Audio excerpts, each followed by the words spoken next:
En esta presentación revisaremos los algoritmos secuenciales y debemos de incluir el análisis del problema, especificando los datos de entrada, los procesos y las salidas, así como las variables en las que se asignarán los cálculos y la lectura de datos de entrada.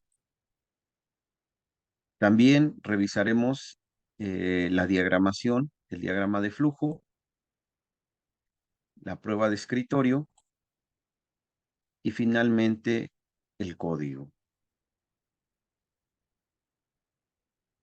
Los algoritmos secuenciales son aquellos cuya construcción se hace en serie, es decir, sus instrucciones, una tras otra, con un flujo en una línea recta. Esto significa que las instrucciones se ejecutan sin desviaciones, sin repeticiones y con una sola dirección de flujo. Vamos a presentar el caso típico y más simple. Todo diagrama de flujo debe de tener un inicio y un fin. Y en este caso, por ser un algoritmo secuencial, tenemos primero proceso de lectura, luego de asignación o cálculo y luego de presentación de salidas y fin. Esta será la estructura general de todos los algoritmos, solo que en la parte de los procesos, según sean los requerimientos, no serán rectángulos simples, sino que habrá procesos de decisión o de iteración. Observemos que el flujo ocurre en una sola dirección sobre una sola línea y que tendremos procesos de lectura, procesos de asignación y cálculo y procesos de salida en pantalla o de impresión. La estructura general de todos los algoritmos será así: determinar las entradas, que generalmente serán por medio de lecturas, hacer los cálculos con la asignación a variables que correspondan para manipular los cálculos y llegar al resultado, y finalmente mostrar las salidas de los resultados en una impresión. Los símbolos que se utilizarán serán estos tres para este tipo de algoritmos. Solamente estos tres. El dominio de estos permitirá la construcción de algoritmos más complejos.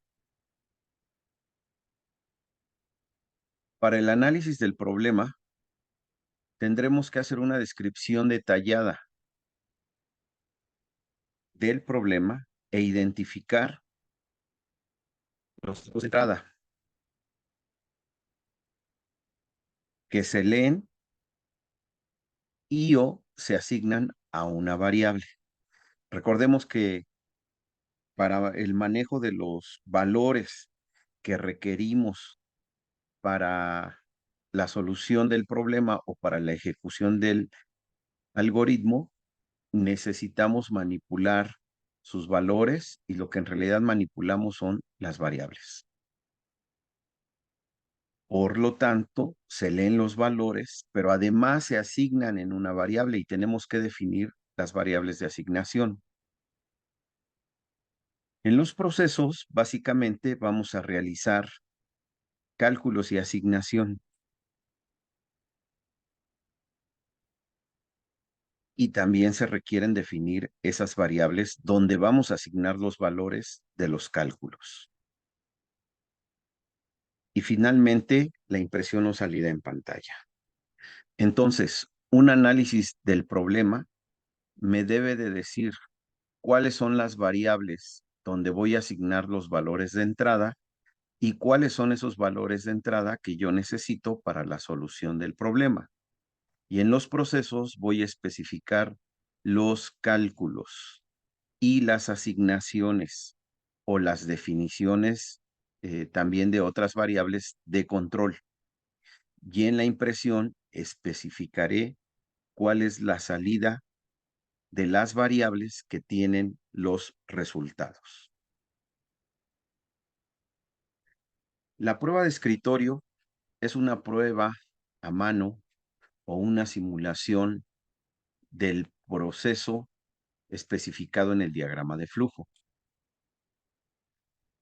Permite verificar los cálculos, los valores que van teniendo las variables para llegar a los resultados y la lógica del algoritmo antes de su programación, porque así nosotros tenemos la certeza de que el algoritmo produce los resultados deseados. De esta manera, decimos que la prueba de escritorio es la ejecución a mano del algoritmo asignando los valores en las variables. Aquí lo importante son las variables y los valores que van asumiendo estas variables. Se sigue la secuencia de ejecución establecida en el diagrama de flujo. Es decir, esta simulación tiene que ver con seguir el flujo a partir del inicio hasta llegar al fin.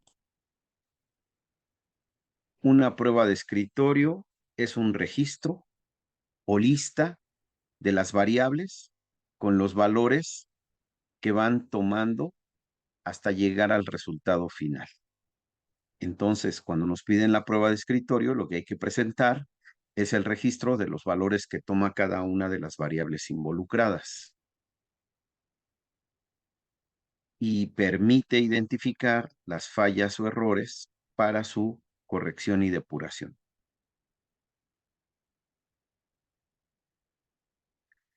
El código. Para el código, nosotros vamos a utilizar un lenguaje de alto nivel y existen diferentes lenguajes de programación con diferentes orientaciones según para la cual fueron creados estos programas. En nuestro caso, utilizaremos MATLAB. Cada lenguaje tiene sus reglas de sintaxis para la escritura del código, es decir, cuáles son las palabras reservadas que se van a utilizar como instrucciones o comandos y la forma en que se deben de especificar sus argumentos o valores para realizar alguna actividad de cálculo o de lógica que corresponda.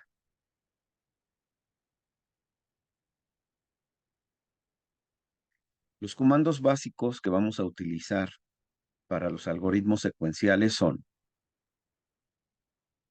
input, que corresponde a un símbolo como el que se muestra aquí, y es para la lectura de datos,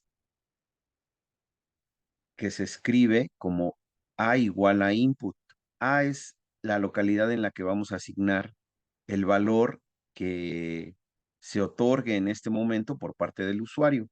Y entre paréntesis tenemos un texto que nos especifica qué es lo que queremos para esta variable. Igual que este símbolo corresponde al proceso de asignación. Por ejemplo, si yo asigno A en B, esa flecha quiere decir que el valor de A se va a guardar en B. En este caso, A y B van a tener el mismo valor. Y yo podría especificar con un cálculo, por ejemplo, que B fuera 3 por A. Es decir, en este caso es un cálculo y una asignación. Finalmente, para la impresión, tenemos este símbolo en color rojo que se debe de distinguir de los símbolos anteriores de lectura y de proceso, y que la palabra reservada en código es DISP, en este caso DISP entre paréntesis B, que me va a mostrar el valor que yo tenga guardado en la variable B, F, que me va a dar un texto con el valor de la variable. En este caso decimos el valor de B es %G. %G es un especificador de salida. Cerramos el apóstrofe, coma B, y quiere decir que el valor de B se asignará en donde está el especificador de salida %G. Usaremos nosotros para el código el programa de MATLAB. que es un lenguaje de alto nivel para uso profesional de ingeniería y ciencias por el área formativa de los alumnos de nuestra unidad. MATLAB permite la ejecución de comandos o instrucciones interactivas simples hasta aplicaciones a gran escala. Nosotros aprenderemos a usar MATLAB, por lo que trabajaremos en la parte básica de conocer el programa, sus comandos, junto con la lógica de programación. Los fundamentos de programación los tendremos que especificar independientemente del lenguaje o del código que vamos a usar. Pero tendremos que aprender un nuevo lenguaje, en este caso MATLAB. Lo complicado es que estos dos temas se deben de sumar, se deben de conjuntar, de forma que si se conocen los fundamentos de programación, pero no se aprende el lenguaje, no se lograrán las competencias requeridas para el uso del software y la programación de algoritmos.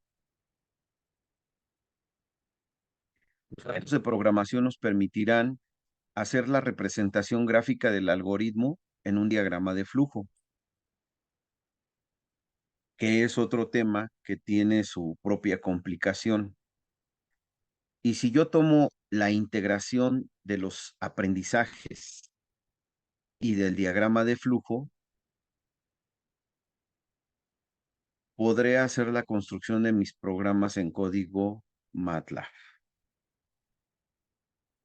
Aquí podemos ver la importancia de los elementos requeridos para la solución de los algoritmos, como es el análisis. El análisis lo que me tiene que dar son los datos de entrada, los procesos y las variables de salida, especificando a qué corresponde cada una de esas variables. La prueba de escritorio, que es el registro de las variables con los valores que se le van asignando al seguir el diagrama de flujo. Es decir, es una simulación del proceso. El diagrama de flujo que presentaremos en una diferente sesión y el código que usaremos, que es MATLAB. Los principios aquí presentados son importantes para que se comprendan más adelante los problemas y algoritmos que se realizarán.